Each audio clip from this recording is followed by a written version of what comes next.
Hey guys, welcome back to our channel. How to add token to Phantom Wallet. So there's a step-by-step guide. First of all, we will open the Phantom and make sure you will have logged in. After, we will just tap for received and just select it from any of token from here like Solana.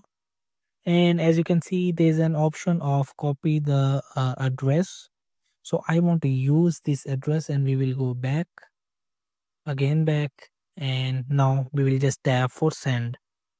So from here, you will just selected your Solana wallet token, and in username or address, you will just have to paste it and just tap for next. So right now you will just have to add any of number of quantity of Solana. So in this way, you will just have to add token to Phantom wallet. That's it. Thank you.